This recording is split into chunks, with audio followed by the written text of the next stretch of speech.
thank you to the Laird of a square metre in Scotland who has invited me to give you the best. I'm a square metre in Scotland and I'm the Laird. So I'm sure that for many of you, if not most, this will not be your first Burns Night supper.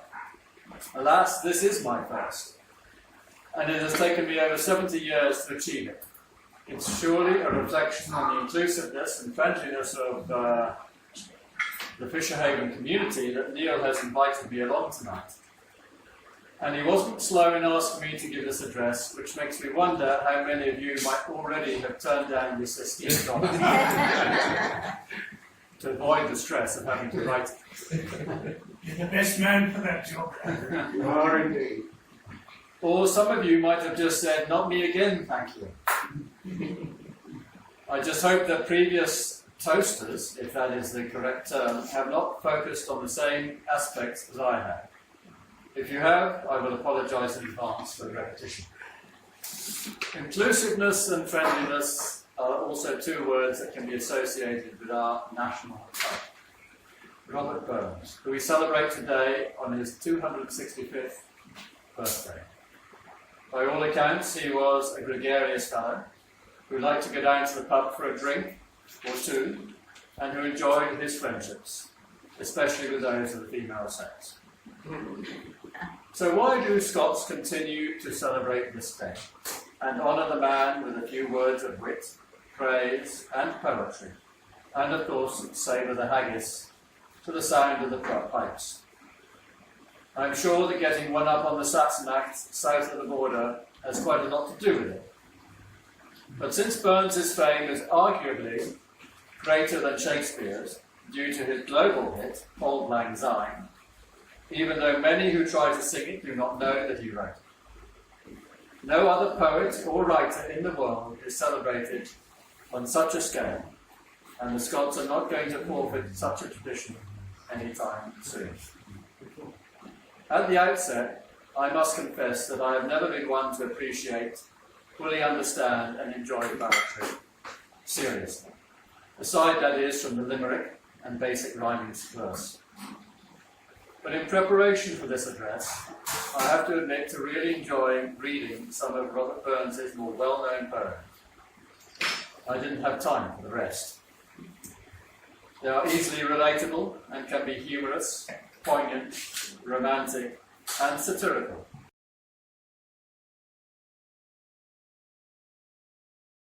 Can you hear me? Oh, yes. All right. Oh, woods and powers and the gift we give to see ourselves as others see us. You've heard that from Julie and Ed. But neither of them mention that it's actually written for men when they stand in front of the mirror in the morning. We don't do that. But thank you for your words, Ed. I'll come back to them in a minute. But a very special thank you to Neil for arranging this evening for us. It was hard work, I know, but it's been a good night. And they all look bonny in their kilts, don't they? Have any of you ladies dared to lift them up and see why I did. Not quite. Down, Julie, down. A quote you men will like: a bottle and an honest friend. What would you wish for more, man? You may like the bottle part, but Burns had a lot to say about honesty. A man's a man for all that and all that. Let tinsel show and all that. The honest man, though e'er say poor, is king of men for all that. I'm sorry, you're going to get Burns. I fell in love with Burns when I was about 14. Then he warns, it's no in titles or in rank. It's no in wealth like London Bank to purchase peace and rest. The honest heart that's free from all intended fraud or guile, however fortune kick the ball, has aye some cause to smile. But now we get to Het's toast. You do realise, ladies, that you can't believe a word was, or from any man. All that glowing, mushy stuff he was saying about we're a whole garden of flowers without compare. And even, she said, winsome we think. Now would you call me a winsome weakling? He quickly changes his tune though and starts calling us serpents and vixens, always late and fickle. How can he copy Burns and say we're fickle? I've an Oxford Book of English verse at home, and there's about just a dozen poems of Burns in it. And in those, there are poems to Highland Mary, Mary Morrison, Bonnie Mary, they're all different Marys. Then he mentions his Jean, the lassie I love best, just as well, because he actually married her after she'd already had 4 children of his. They had 9 children, as you were told, in 10 years, with poor wee lassie. But move on in the book and you find a poem to his Nancy. To see her was to love her, love but her, and love forever. On the very next page we have, who saw you, Bonnie Leslie, as she gave o'er the border. To see her is to love her, and to love but her forever. I'm not sure who the lass is in My Love Is Like a Red, Red Rose, but he says, I'll love thee still, my dear, while the sands of life should run. But in spite of all this, really he was quite honest about his love for the lassies, and said, the sweetest hours that e'er I spend are spent among the lassies' road. So Het, we'll pick out the good things, she said, and ignore the rest. A widow friend of mine once said, I don't need a man, what would I need with a man? And I said, well, they're quite useful for opening jam jars. And she said, oh no, I've bought a thing called Tricky Dicky. It works a treat. Can you imagine me going to Honour's Hardware and saying, please, have you got a Tricky Dicky? Gentlemen, laddies all, we love you really, and say to you, thine be ilka joy and treasure, peace, enjoyment, love and pleasure. Lassies, will you raise your glasses and join me in a toast to the laddies. The laddies. Thank you, Joy. Good, Joy.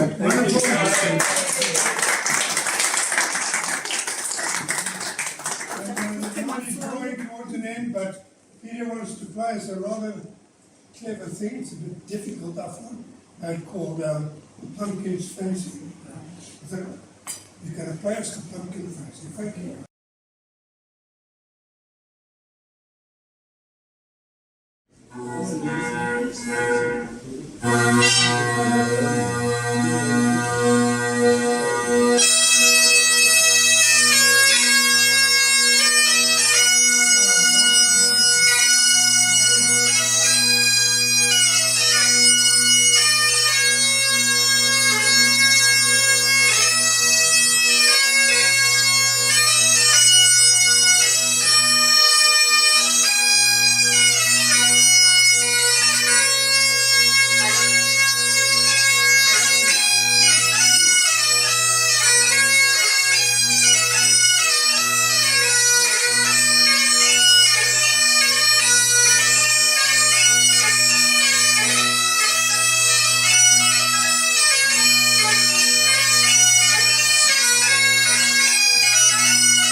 That was the well-known Scottish grace, the Selkirk grace.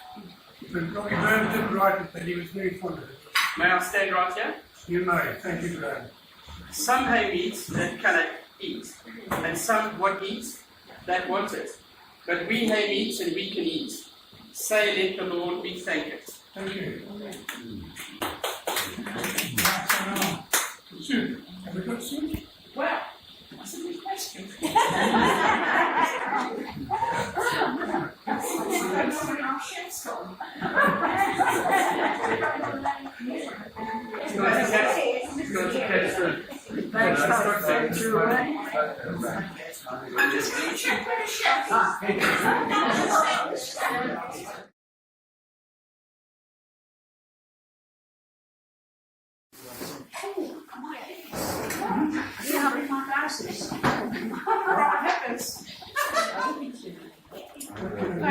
Probably Jack Daniels because we were very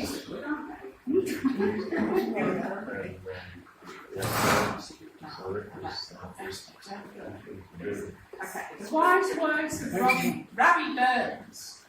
Robert Burns was a man of many parts and wrote enduring poetry about love, hate, politics, religion, and philosophy. But even when he was not writing poetry, he often made his views that the world knows, and many of the things he said are remembered now. Before you go, Judy. Yes. Oh, as eminently quotable quotes. Here are some of his more memorable words of wisdom. Oh, would some power the gift give us to see ourselves as others see us.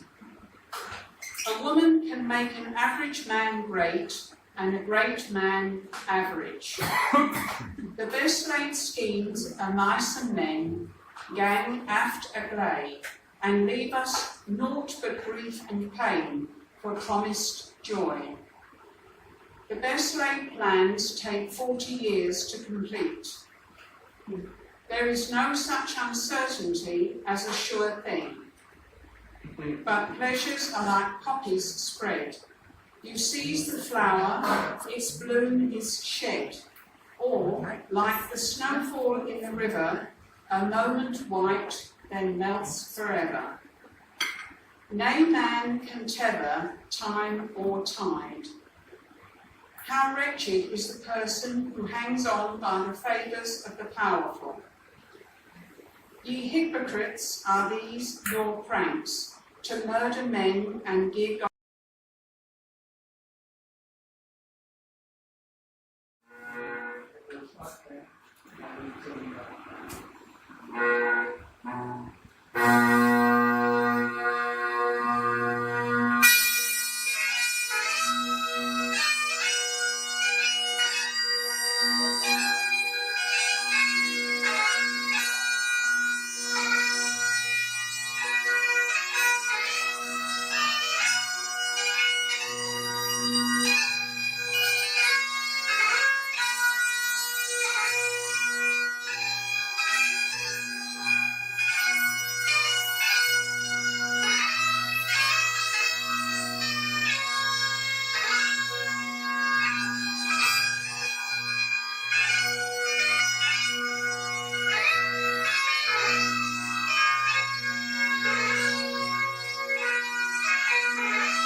I'll stand here because I get very violent.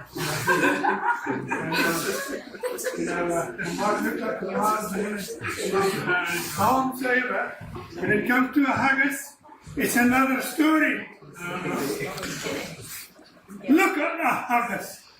Fair Oris Sonsi Fis, great chieftain of the Puddin race, upon them all, here take your place, page, tripe, or serve. We are ye worthy of a grace as lands mire. The groaning trencher there, ye fill, your herdings like a distant hill. Your pen, what helped to mend the mill in time of need, was through your pores the juice distilled like amber bead. His knife, see rusty handle, that, and cut ye up with ready slice, drenching your gushing entrails bright like any ditch. Then, oh, what a glorious sight, warm, reeking, rich. Then, horn for horn, they'll stretch and strive, they'll take the hindmost, on they'll drive, till all their wheels swirl kites, bedive our bench like drums. Then old good man, mace likes to ride, be thank you, Tom. Is there no his French regal, or olio that would store a sound, or fricassee could make a spew with perfect scholar, look down with sneering scornful view on sacred dinner? Poor fellow, see him or his trash, as feckless as a withered rash. His spindle shank a good whiplash, his knee a nilt a knit, or bloody flood or field to dash. Oh, how unfit! But mark the rustic haggis fit, the trembling earth resounds his tread, clapping his wally knee a blade, he'll make it whistle, the legs and arms and heads were snared like taps of thistle. Ladies and gentlemen, we're about to do the last verse, and we're going to have a toast in haggis, so please be ready with your glasses. Please be upstanding those who can stand up. And when I lift the haggis, I'm going to ask you to shout to the haggis. Are you ready? No, maybe not well. Ye powers, for make mankind your care, and dish him up his bill of fare. Old Scotland wants they skinking wear the jokes in loggies, but if you wish her grateful prayer, give her a haggis to the haggis! Right, that's it, thank you.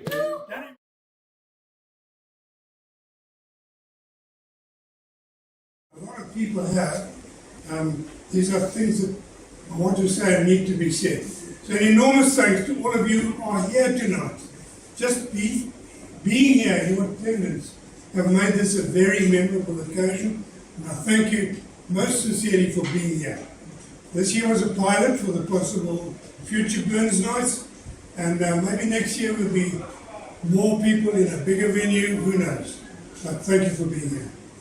Specifically, I would like to thank Peter de Jager. I don't know if he's still with us. He's the man who runs this yacht club. He made the venue available to us. He normally charges a lot of money. I won't tell you what we paid, but it wasn't much. And it's through his doing that we got it when we did. Then I'd like to thank Peter also for loaning us his sound equipment and for playing for us and for running the quiz for us. So thank you, Peter. Then I'd like to thank our caterer, Bruce, our neighbour and caterer. Bruce, he's just across the fence from us, and he's done the dinner for us. And Bruce, thank you very much, and thanking you. Bruce Fraser, gentlemen, ladies. Right, then to Peter and Beth, of course, our inimitable partners, who've travelled all the way from Somerset West to be with us tonight. I don't know where that is. I believe it's somewhere near Glasgow. We don't want to go there. So, travelling the N2 later.